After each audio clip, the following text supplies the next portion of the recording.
En el libro del Apocalipsis, capítulo 20. Apocalipsis, capítulo 20, versículos del 11 al 15. Apocalipsis 20, del 11 al 15, tenemos el tema, la profecía del juicio final. La profecía del juicio final. Y vi un gran trono blanco y al que estaba sentado en él, de delante del cual huyeron la tierra y el cielo, y ningún lugar se encontró para ellos. Y vi a los muertos, grandes y pequeños, de pie ante Dios. Y los libros fueron abiertos, y otro libro fue abierto, el cual es el libro de la vida. Y fueron juzgados los muertos por las cosas que estaban escritas en los libros según sus obras. Y el mar entregó los muertos que había en él, y la muerte y el Hades entregaron los muertos que había en ellos, y fueron juzgados cada uno según sus obras. Y la muerte y el Hades fueron lanzados al lago de fuego. Esta es la muerte segunda.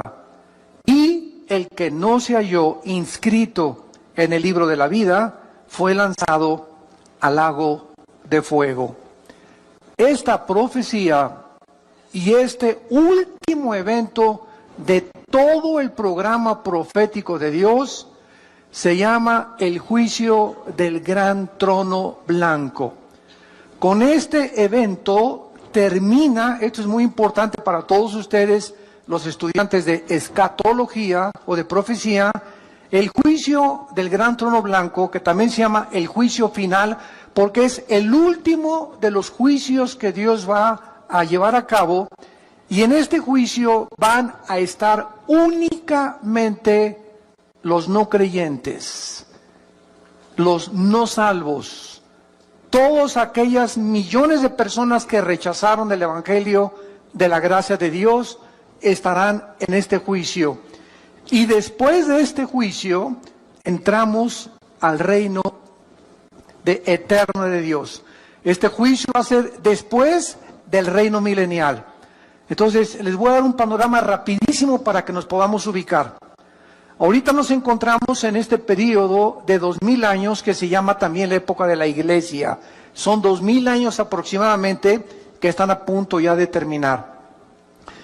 El próximo evento ahorita es el arrebatamiento de la iglesia. Somos sacados millones de personas desde Pentecostés hasta nuestros días del mundo. Porque en el arrebatamiento no se van a ir los santos antes de la cruz. O sea, de Adán hasta la cruz de Cristo son los santos del Antiguo Testamento. Ellos van a resucitar hasta después en la segunda venida de Cristo. Entonces, en el arrebatamiento es del Pentecostés, Hechos capítulo 2, hasta que Jesús venga por nosotros, solamente los que estamos en Cristo. El arrebatamiento es para la iglesia. La iglesia no existía en el Antiguo Testamento. Síganme con mucho cuidado. Entonces, en el arrebatamiento la iglesia es arrebatada o sacada del mundo, y después del arrebatamiento sigue un periodo de 7 años, que se conoce como la 70 semana de Daniel. Daniel 9, 24 al 27 se profetizó que la última semana o los últimos 7 años, Dios terminaría o culminaría su programa con Israel. Al terminar la tribulación o los 7 años de la gran tribulación, bajamos con Cristo a establecer el reino milenial de 1000 años. Y cuando terminen los 1000 años, que son casi se llaman las vacaciones del cristiano, es el juicio del gran trono blanco. Y en el gran trono blanco van a resucitar todos los espíritus que se encuentran en el Hades. ¿Qué es el Hades?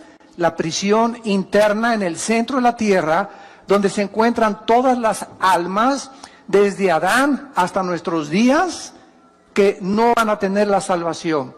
Y van a resucitar. Por eso dice, el Hades entregó sus muertos para presentarse y demostrarles Dios lo burlones que fueron. Porque ahorita existe un espíritu de burla. de comentarios tontos de gente, que Dios es esto, que la religión es esto, gente ignorante, que no tiene ni siquiera idea ni la conciencia que el día de mañana vas a morir. Y que el día que tú te mueras, no importa cuánto te burles y cuánto desprecies las palabras de Jesucristo, te enfrentarás al juicio final.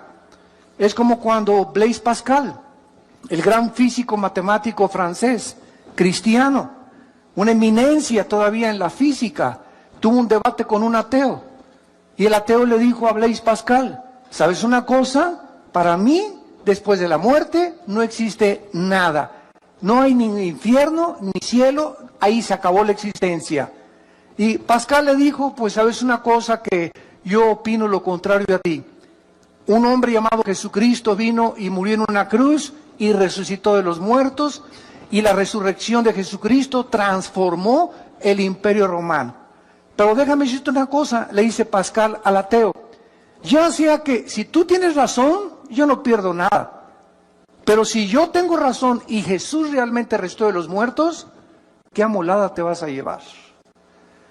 Así que pues de todas maneras, ¿verdad? Si no es cierto, no perdimos nada, pero si es verdad, entonces aquellos que se burlaron y que persiguieron y que despreciaron completamente el mensaje de Jesús, no tendrán oportunidad de arrepentirse por haber vivido vidas tan orgullosas, tan vanas, tan burlonas y tan despreciativas al mensaje de la palabra de Dios.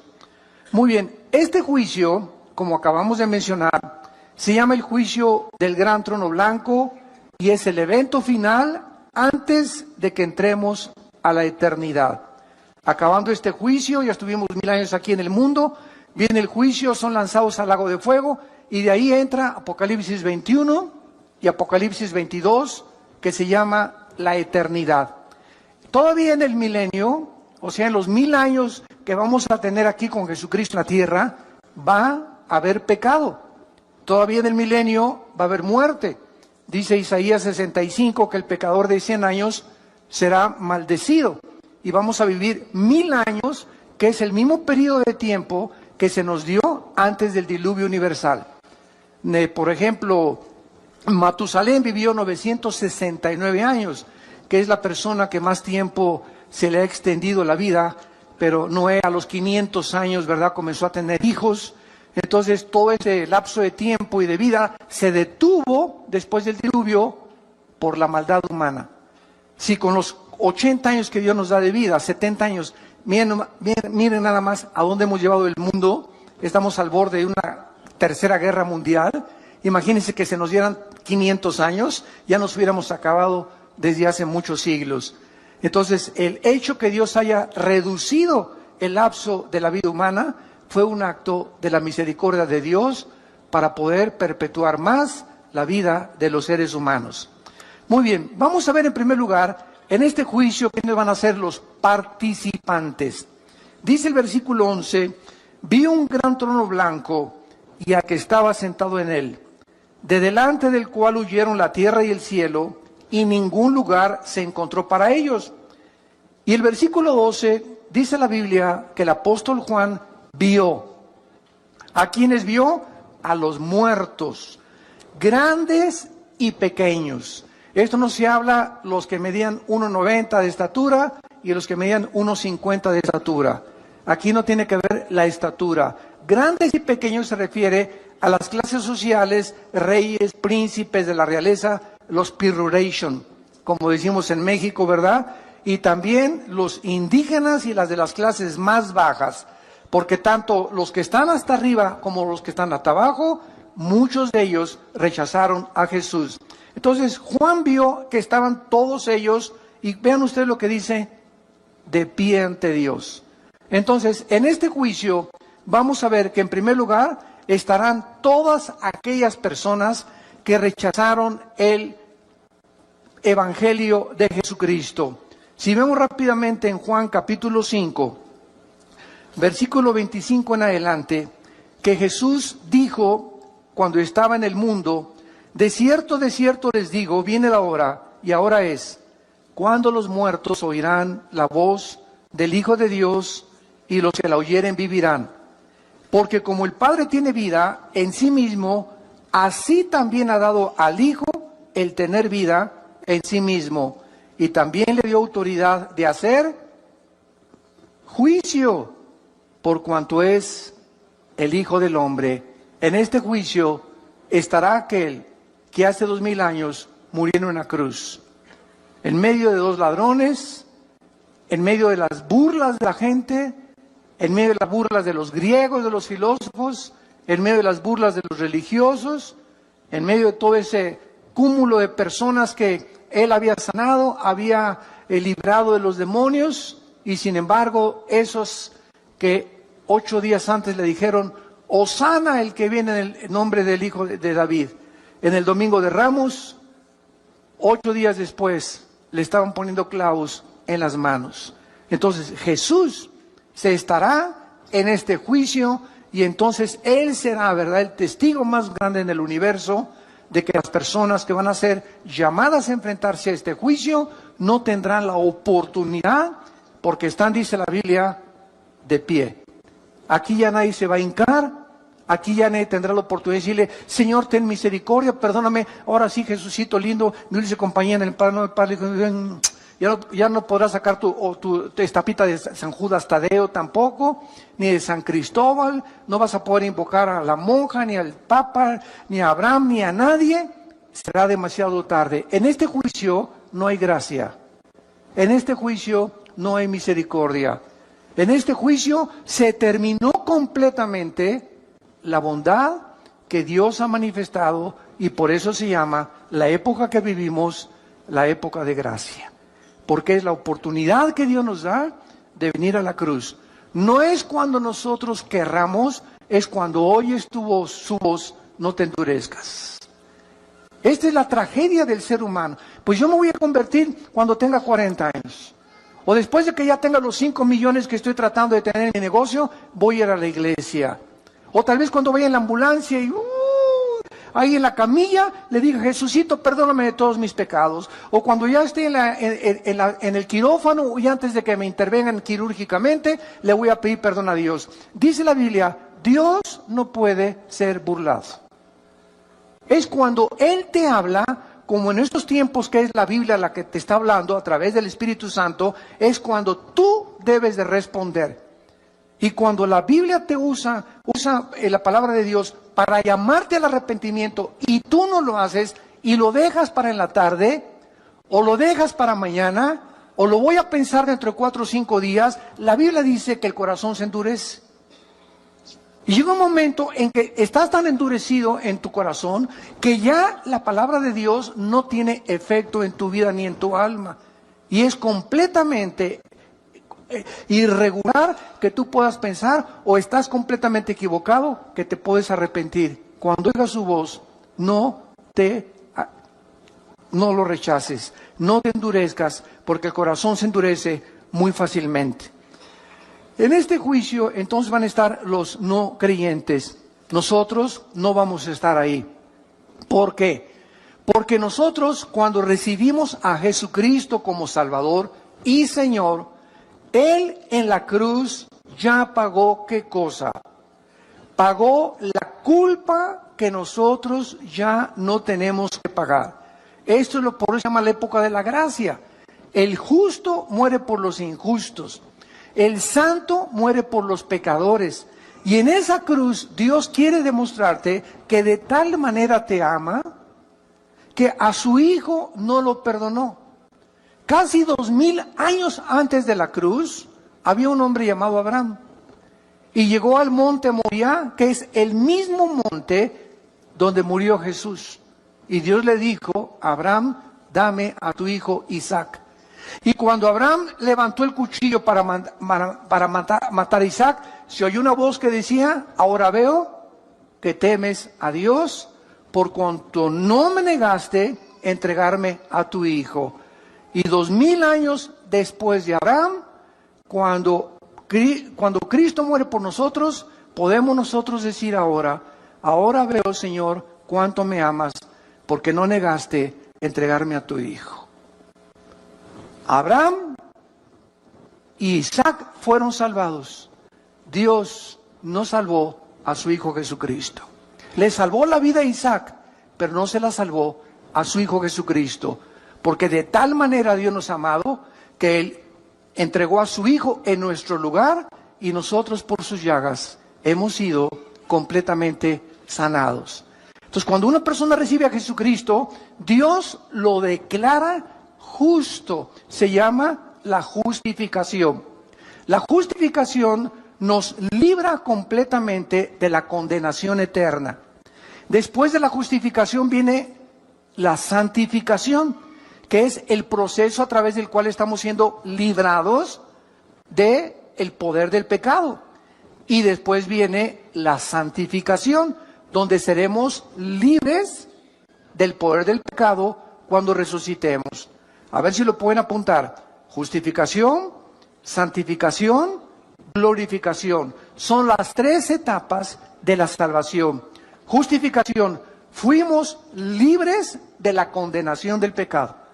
Romanos 8:1, el que está en Cristo, nueva criatura es, ninguna condenación hay para el que está en Cristo Jesús. Esta es la justificación.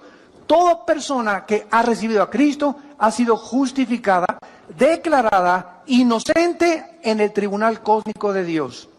Mientras viene Cristo, estamos siendo librados porque el pecado no fue erradicado de nosotros. Ahí está todavía dentro de nosotros el pecado, pero ya no tenemos la culpa cuando sí el juicio de pagar por ellos. Estamos siendo ahorita santificados o siendo libres de ese poder que ahora descubrimos y la maldad que hay en nosotros a través de nuestra comunión diaria y de nuestro contacto con la palabra de Dios.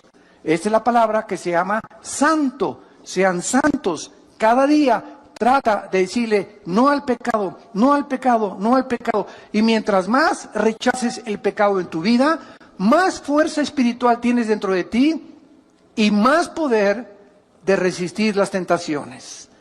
Todos aquellos que, pues ya caí otra vez en la tentación de la pornografía, y ya caí en la tentación del adulterio, y ya me acosté con mi novia y con mi novio, y ya otra vez volví a prender el cigarro, y ya me estoy emborrachando otra vez.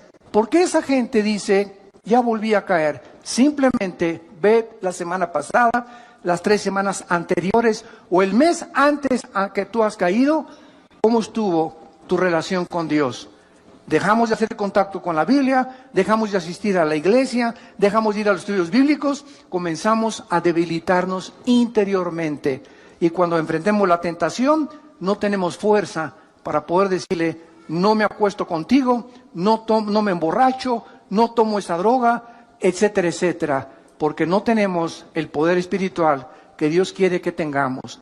Entonces, estamos siendo librados del poder del pecado y seremos libres hasta el tiempo de la resurrección. Ahora, esto es muy importante también.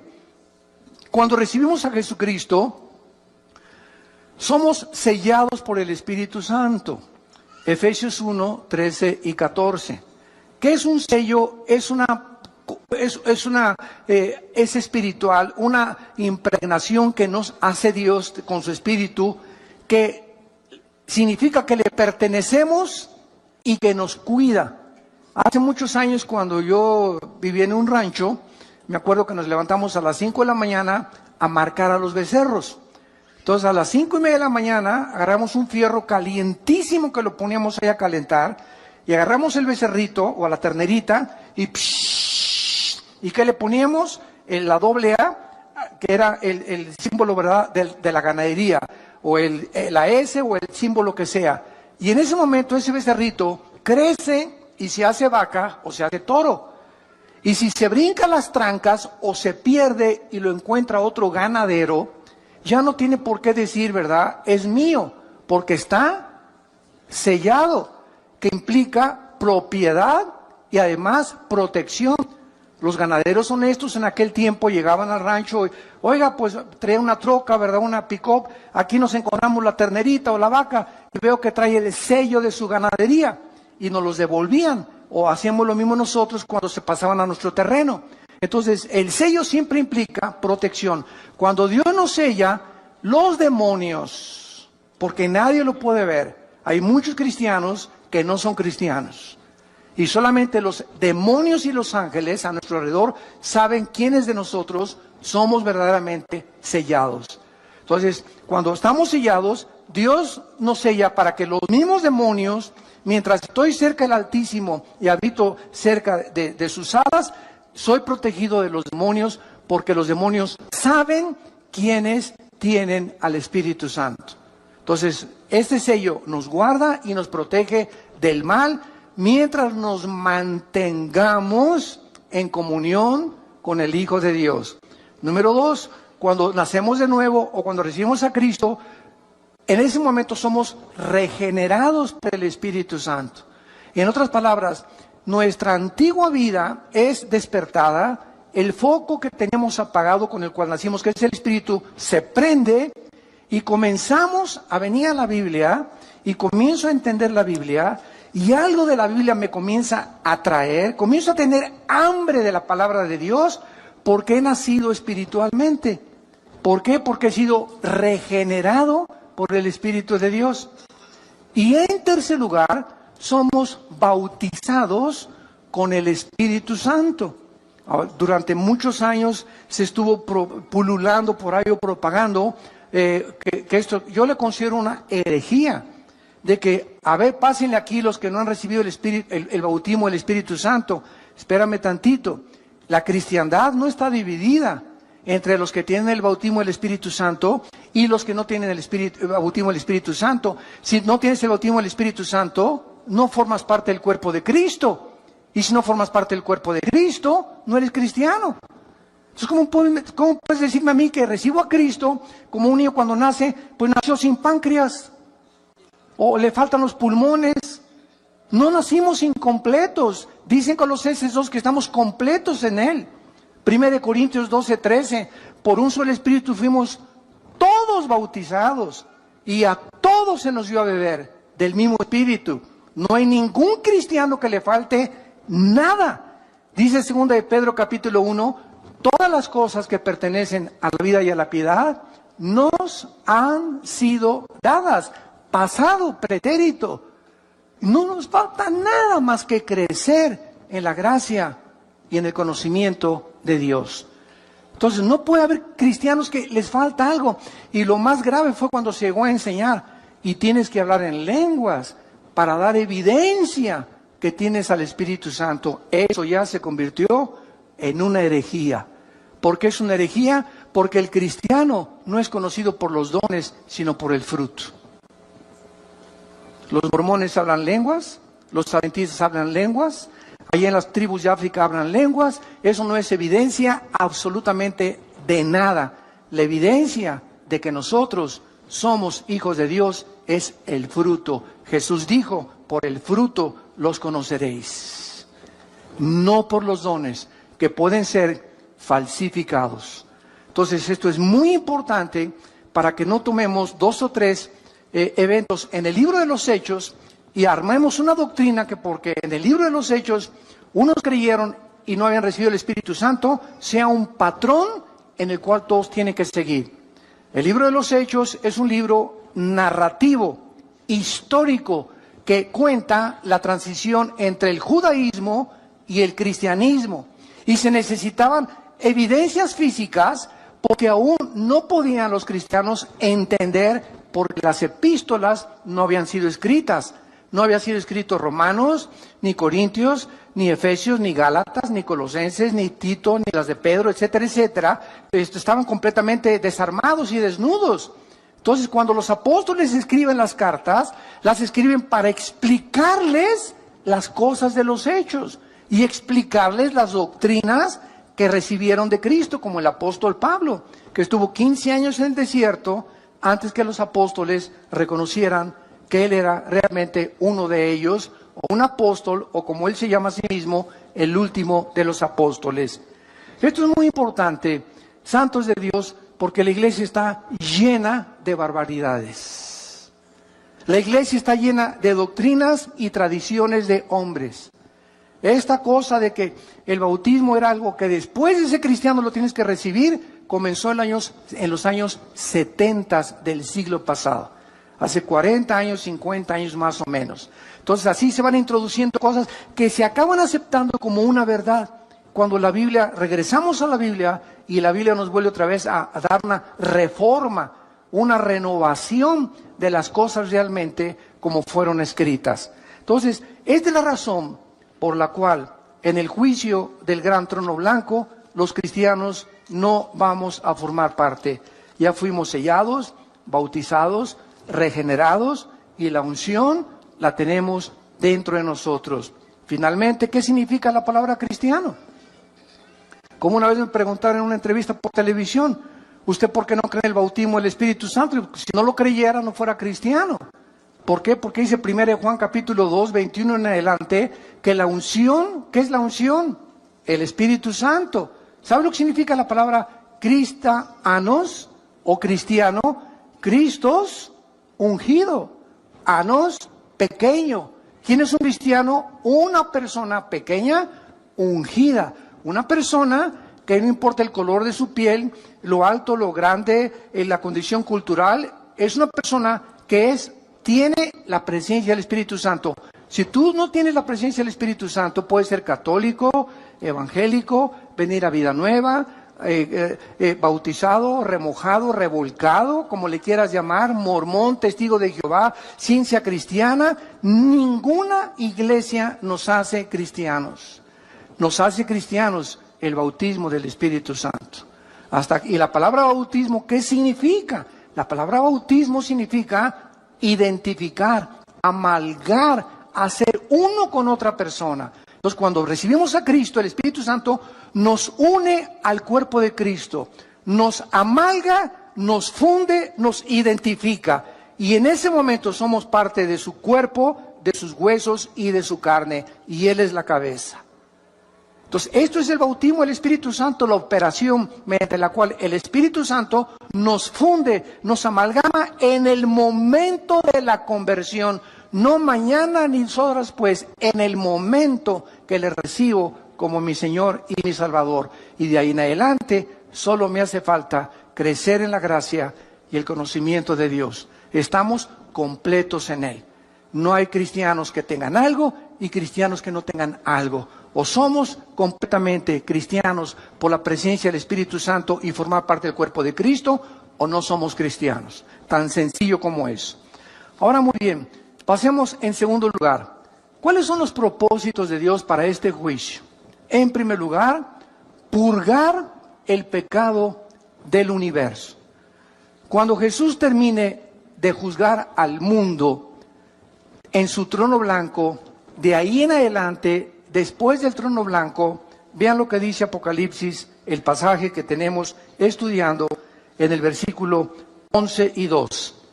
Vi un gran trono blanco y al que estaba sentado en él, delante del cual huyeron la tierra y el cielo. Ningún lugar se encontró para ellos. Vean ustedes que es en el tiempo de este juicio, cuando el cielo y el universo desaparecen para siempre. Los cielos y la nueva tierra no serán hasta después del milenio, después de este juicio. Es precisamente este juicio la culminación del programa profético de Dios. De ahí en adelante, después de este juicio, cielos y nueva tierra, donde ya no existe el pecado. Entonces, esta es la última cosa que hace Dios para purgar el pecado del universo. Y en este juicio estarán ahí todos los creyentes, todos los no creyentes, y verán el mundo que amaron, donde quisieron establecer sus propiedades, la fama, el éxito, la popularidad, ese mundo que pasa, que es vano, que es incierto, que es temporal, ese mundo donde ellos creían que podían triunfar o donde pusieron toda su esperanza y toda su herencia, así, ¡puf!, desaparecerá con todo el universo alrededor. Por eso la Biblia nos manda en 1 Juan, versículo 2, 15 al 17, amados míos, no améis al mundo. ¿No se contradice con que de tal manera amó Dios al mundo? Vemos aparentes contradicciones en la Biblia? Fue una muy buena pregunta que me hicieron. Oiga, ¿por qué dice en Juan 3:16, de tal manera amó Dios al mundo, y 1 Juan 2:15 al 17, no améis al mundo? Juan, el Evangelio de Juan capítulo 16 también, no, el mundo os aborrecerá. Entonces tenemos que entender claramente que cuando dice de tal manera amó Dios al mundo, se refiere a las personas. Y cuando dice la Biblia, no améis al mundo, se refiere a lo que Satanás le ofreció a Cristo. En Mateo capítulo 4, te ofrezco el mundo con su gloria, y la fama, y el poder, y el éxito, y el dinero, y todo. Tú no importa sobre quién pases, si quieres llegar a la cima y ser presidente o diputado, o tener una compañía, o ser el mejor deportista, o el mejor cantante. ¿Sabes una cosa? Que no te importe nada. Vende tu alma al diablo.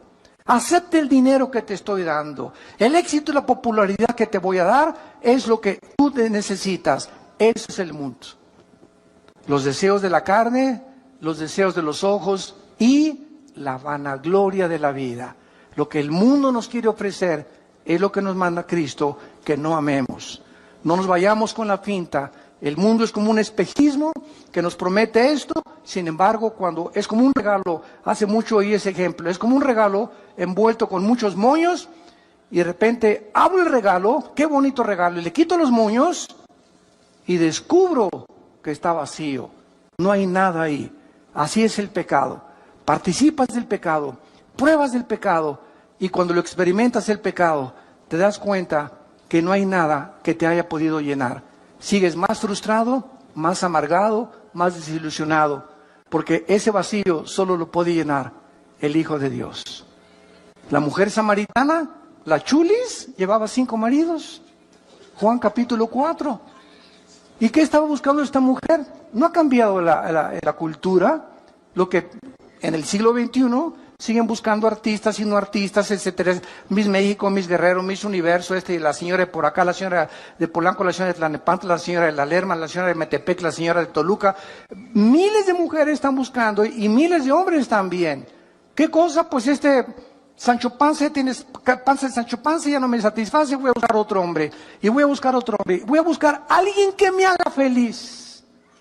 Pues esta señora ya tiene cara de Tonina Jackson, ¿verdad? Pues la voy a cambiar ya. Y voy a buscar a alguien más bonita, y así hay personas, un divorcio, 2, 3, 4, 5, 6. Esta mujer llevaba 5 divorcios. ¿Por qué? Dice la Biblia que era una mujer inmoral. Era una mujer que quería encontrar en los hombres, descubrir un hombre que le hiciera feliz. Y Jesús le dijo, puedes seguir con esa misma trayectoria. Casarte con el 6, con el 7, con el 8, y vas a llegar a donde llegó la gran artista de cine de Hollywood, Elizabeth Taylor, que rompió el récord con 9 mariditos, la chulis. 9 maridos, uno tras otro, tras otro. Era tan bonita y tan preciosa esa artista que a ningún hombre con el cual se casó creyó que lo merecía. No, yo merezco mejor otro príncipe, yo merezco un rey, yo merezco estas cosas. Sé con artistas, con escritores, etcétera, etcétera. Y murió, ¿verdad?, en la soledad con otra gran artista, Marilyn Monroe. Otra artista de Hollywood también, ¿verdad? Buscando en la fama y todo, la encuentran en su cama, suicidada por una sobredosis de drogas. Y así podríamos continuar de tanta gente que cree que en los hombres, en las mujeres, en el sexo, en el dinero, en el éxito, en la fama, en la popularidad, se encuentra el propósito y la razón por la cual Dios nos creó al mundo. Todas estas cosas le dijo Dios a la mujer samaritana: de esa agua vuelve a beber y volverás a tener sed.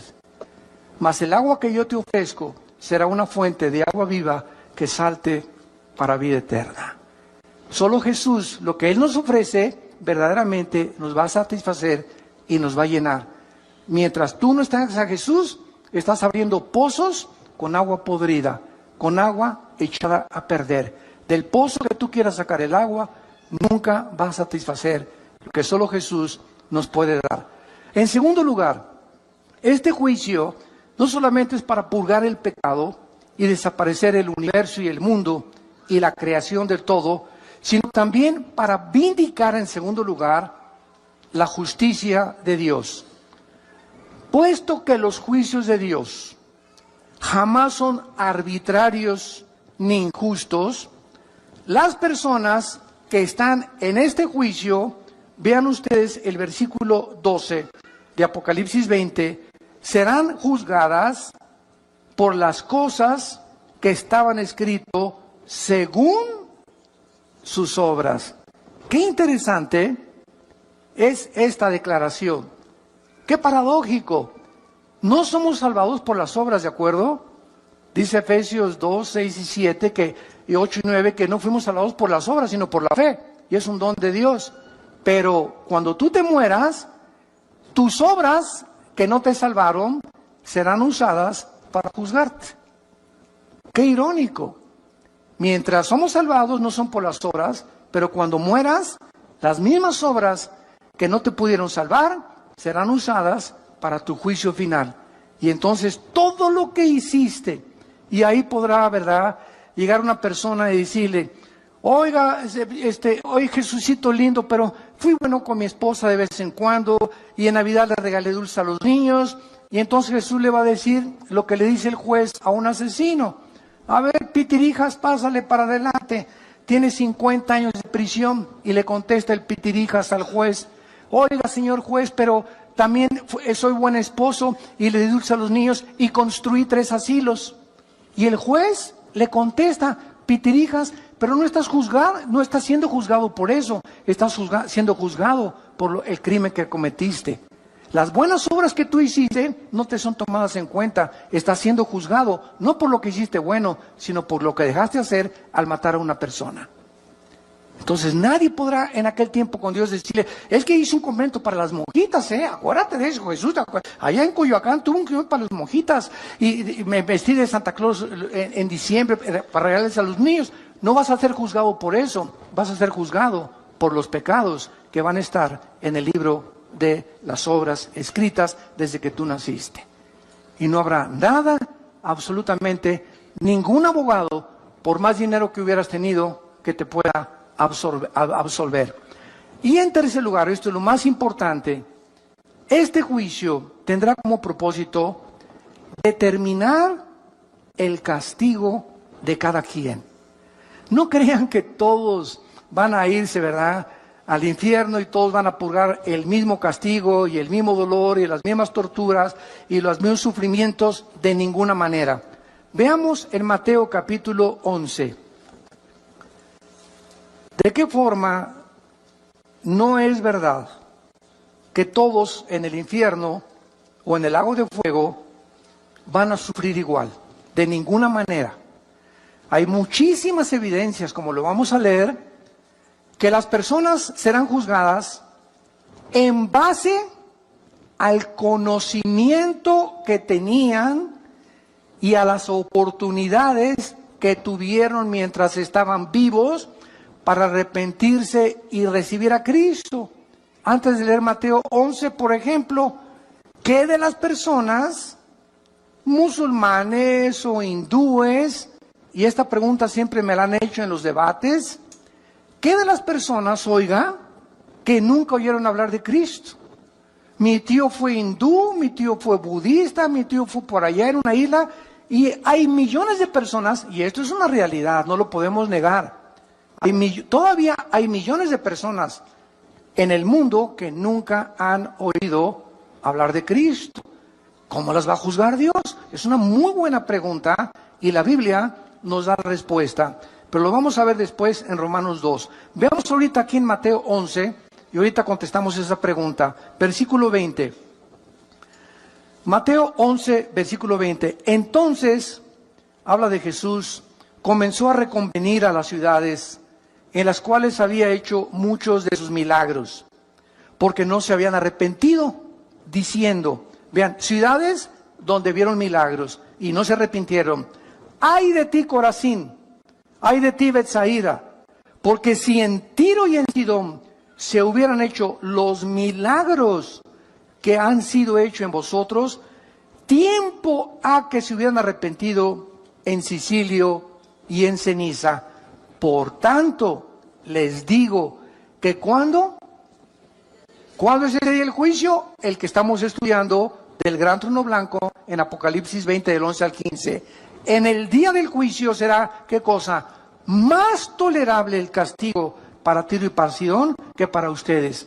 Jesús les dice a dos ciudades, Tiro y Sidón serán castigadas menos en el día del juicio. ¿Por qué? Porque en Tiro y Sidón no hice los milagros que hice con ustedes. Mientras más milagros veas y mientras más oigas y más te endurezcas, más grande será tu castigo.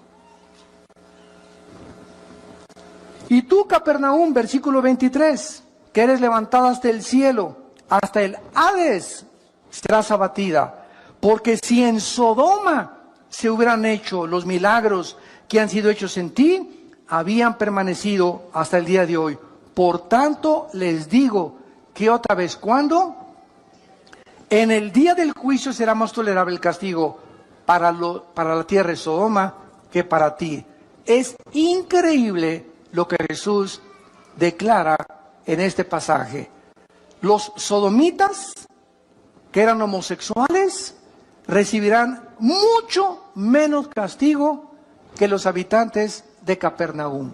¿Por qué? Porque los sodomitas nunca vieron a Jesús. En Sodoma no había Biblia, en Sodoma no había predicadores, pero en Capernaum vieron al Hijo de Dios predicar la palabra de Dios y hacer milagros, y con todo y esto lo rechazaron. Entonces, Dios es un Dios justo, no puede castigar a aquel a quien le haya dado más evidencias de la existencia de Dios, de aquellos que nunca han tenido la evidencia de que Dios existe, más que desde luego en el universo.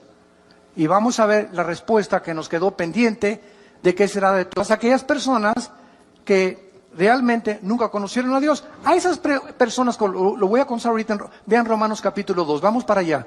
Esas personas yo siempre les digo, mira, no te preocupes por Chencho y por Chencha y por Pancho y por Pancha. ¿Y qué de mi mamá? ¿Y qué de mi papá, que era católico? ¿Y qué de mi abuelita, que nunca iba? ¿Se van a ir al infierno? ¿Sabes una cosa? Preocúpate por ti. Preocúpate por tu condición, no te preocupes por los demás. Dios es un Dios justo y sabio. Él no va a juzgar ni a castigar a nadie que no lo merezca. Preocupémonos por la condición de nosotros. En Romanos capítulo 2, el apóstol Pablo, de una forma magistral, describe claramente esta incógnita que existe y que la Biblia nos revela. Versículo 12 en adelante. Porque todos los que sin ley han pecado, sin ley también perecerán. Y todos los que bajo la ley han pecado, por la ley serán juzgados. Porque no son los oidores de la ley los justos ante Dios, sino los hacedores de la ley serán justificados. Porque cuando los gentiles que no tienen ley hacen por naturaleza lo que es de la ley, estos, aunque no tengan ley, son ley para sí mismos, mostrando la obra de la ley escrita en sus corazones, dando testimonio su conciencia y acusándoles o defendiéndoles sus razonamientos, en el día en que Dios juzgará por Jesucristo los secretos de los hombres. Vean lo que acaba Pablo de explicarnos. Nada más hay dos tipos de personas que han nacido en este mundo. Los que hemos tenido el privilegio, y acordémonos que después del privilegio vienen las responsabilidades, ¿verdad? Los que tenemos la oportunidad de haber tenido padres cristianos, o ustedes que tienen padres cristianos, o todos los que han asistido a las iglesias cristianas en el mundo entero y han oído la palabra de Dios. Por todo lo que has oído vas a ser juzgado. Por todo lo que tú has oído vas a ser juzgado. Y hay otras personas que no tienen Biblia, que nunca se les predicó. Estas personas que nunca tuvieron la oportunidad de oír lo que tú y yo hemos escuchado, es lógico que si Dios es justo, va a juzgar al que mucho se le da, mucho se le pedirá. Entonces, a nosotros que vivimos bajo la ley de Dios y conocimos la ley de Dios y conocimos el Evangelio de su gracia, nos va a pedir 50 veces más que las personas que jamás oyeron de Dios ni de Cristo. Muy bien, ¿qué parámetro va a usar Dios con estas personas que nunca tuvieron Biblia ni oyeron de Cristo? Sus conciencias. ¿Qué es la conciencia? Con dentro, ciencia, conocimiento. Es un conocimiento interno que los aztecas, los chichimecas, los náhuatls, los aucas en el Ecuador y las tribus que tú me quieras mencionar en el mundo entero, por más salvajes desde que comenzó la humanidad y por más alejados de cualquier civilización, todos los seres humanos sabemos que matar es mal. En cualquier tribu de salvajes sabemos que una muchacha no se la robas a la otra familia, ni violas a una muchacha sin que te cueste, como en las tribus en Estados Unidos, mataban a los que se llevaban a las muchachas, y nunca las tribus africanas entregan a sus hijas que no son vírgenes al matrimonio. Ni tampoco ningún jefe de ninguna tribu se mete con la esposa del otro jefe de la tribu. Algo hay en la conciencia que tenemos ya los seres humanos desde que nacimos, porque no somos yeguas ni caballos no capados, ni caballos que relinchan por las mujeres como los caballos lo hacen cuando entran en su celo. Tenemos un control, somos agentes morales, no somos animales y vamos a ser juzgados. Si nunca oí la Biblia, pues Dios me va a juzgar cómo respondí a esa conciencia. Ahora, ¿cómo respondió en esa conciencia? Es un secreto. Porque nadie podrá saber si tu abuelita tenía por ahí su rabo verde. O si tu abuelito, que fue el jefe de la iglesia y ante el mundo un héroe y un cantante y un grande escritor y un grande político, y a su entierro fueron 10,000 personas, o ese artista fueron 10,000 personas y lo veneraron en Bellas Artes, nadie sabe en la intimidad quién era esa persona más que Dios. Por lo tanto, no podemos juzgar. Por eso Jesús dijo, no juzguéis para que no seáis juzgados. No podemos emitir un juicio condenatorio o un juicio de liberación. No, esa persona debe estar en el cielo porque Él regaló todo a los niños pobres y sus canciones eran todas las canciones de Navidad. No podemos tener ese concepto. Por eso dice, los secretos. Todos tienen un closet donde tienen colgado un esqueleto. Y la vida privada de las personas, si es hecha pública, la mayor parte de los seres humanos nos avergonzaríamos de ver nuestra vida privada. Pero cuando venimos a Cristo, ya no puede existir esa vida privada. Ya no puede ser uno en tu casa y otro con tus amigos y otro en la intimidad. Sí, mi amor, te quiero con cuernos de oro y hago así cada vez que te veo. Y tienes un amante. Y robas y extorsionas y traficas, etcétera, etcétera, porque tienes 2, 3 clases de vida y esas son las que solo Dios conoce. Por esas vidas escondidas serán juzgados las personas que nunca oyeron hablar de Cristo. Entonces cada quien va a tener el castigo que merece según su conciencia si nunca hablaron de Cristo. Ahora vean también en Marcos capítulo 12, en penúltimo lugar, Marcos capítulo 12. Versículo 38 al 40, estas verdades que Jesucristo continúa confirmándolas. Dice Marcos 12, 38 al 40, y les decía en su doctrina, guardaos de los escribas, o sea, de los religiosos, que gustan de andar con largas ropas y aman las salutaciones en las plazas y las primeras sillas en las sinagogas y los primeros asientos en las cenas, que devoran las casas de las viudas y por pretexto hacen largas oraciones. Estos recibirán mayor juicio, mayor condenación. Todos aquellos que se autonombraron líderes religiosos, no importa de qué religión haya sido, y que se hayan autonombrado puesto para dirigir a las personas y hayan explotado a sus semejantes y se hayan aprovechado de sus semejantes, lo mismo que políticos que toman un puesto político, ¿para qué?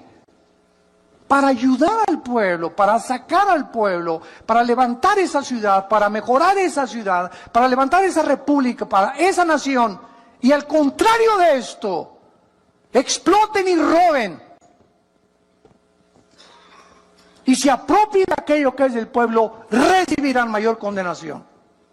Más grande será su juicio por el grande privilegio que Dios les permitió tener al sentarse como jueces, diputados, líderes religiosos, dictadores, presidentes de naciones.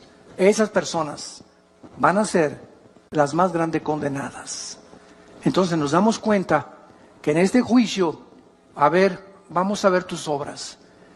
Te puse presidente, cantante, te di dinero. ¿Qué hiciste con el dinero que te di? ¿Qué hiciste con la belleza que te di? ¿Qué hiciste con los dones musicales que te di? Todo saldrá a la luz. Lo que hiciste y lo que dejaste de hacer. Todas las obras serán juzgadas por aquel que conoce las intenciones y los pensamientos de nuestros corazones. No habrá nadie que se escape. Ni Dios no podrá juzgar a nadie que no lo merezca. Oremos. Padre, te damos gracias en esta mañana por tu palabra.